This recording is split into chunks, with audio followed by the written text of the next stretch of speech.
औज़ुबिल्लाहिमिनश्शैतानिर्रजीम बिस्मिल्लाहिर्रहमानिर्रहीम। अस्सलाम वालेकुम नाज़रीन, सुप्रीम कोर्ट ऑफ पाकिस्तान का फैसला Faqir Syed Anwaruddin deceased through legal heirs Mohammad Azeem Sheikh versus Syed Raza Haider and others.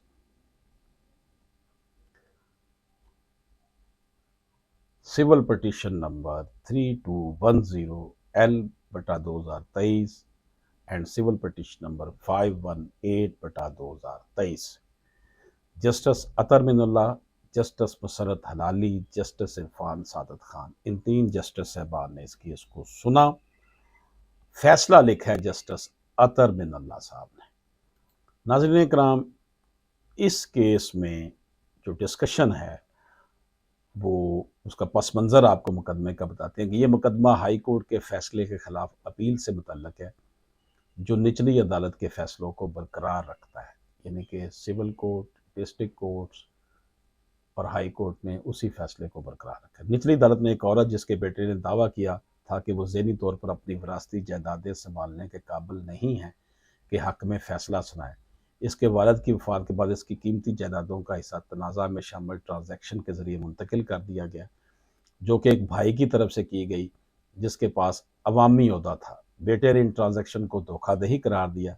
जब इसे इनका इल्म हुआ और उसने अपनी माँ के हिस्से की बहाली की दरख्वास्त की, ट्रायल कोर्ट ने मदई के हक़ में फ़ैसला दिया, जिसकी तौसीक़ हाई कोर्ट ने भी की और अब दरख्वास्त गुजार ने इस फैसले को चैलेंज कर दिया है।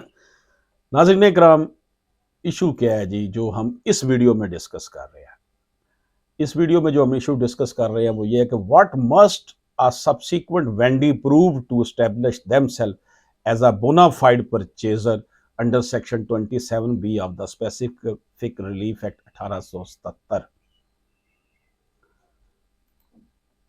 दूसरे वेंडी को क्या साबित करना होगा कि वो 1877 के स्पेसिफिक रिलीफ एक्ट के सेक्शन 27B के तहत एक ईमानदार खरीदार के तौर पर खुद को कायम रख सके। नाज़रीन इकराम, इस अदालत ने हाफिज तसद्दुक हुसैन के केस में यह तय किया है कि जब सेक्शन 27B के तहत तहफ़्फ़ुज़ के मामलात हों तो ये ज़रूरी है कि बाद में आने वाला वेंडी ये साबित करेगा कि उसने इन गुड फेथ एक अच्छे ईमान के साथ चीज़ खरीदी, यानी उसने कीमत की एवज़ में जायदाद हासिल की। ये कौन साबित करेगा? वेंडी साबित करेगा, खरीदार साबित करेगा।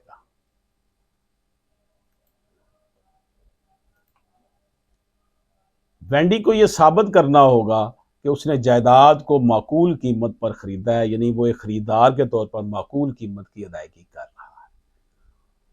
इसके अलावा वेंडी को यह भी जाहिर करना होगा कि खरीदारी का अमल फरोख्त कुनिंदा को कीमत की अदायगी के साथ हुआ है, ना कि किसी और तरीके से। वेंडी के मकसद में किसी भी धोखाधड़ी की नीयत नहीं होनी चाहिए, यानी उसने अच्छे इरादे के साथ इस ट्रांजैक्शन में शामिल होने का अमल किया है। वेंडी को यह भी साबित करना होगा कि उसने जायदाद की खरीदारी के हवाले से माकूल एहतियात बरती, यानी एक आम खरीदार की हैसियत से वो मालूमात की तवक्कुआत के मुताबिक इक़दाम उठाए हैं।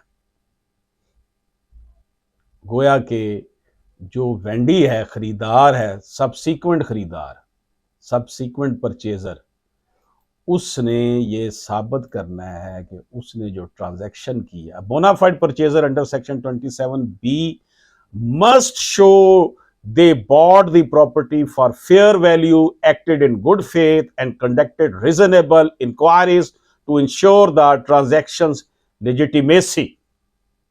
इजाजत दीजिए, अल्लाह।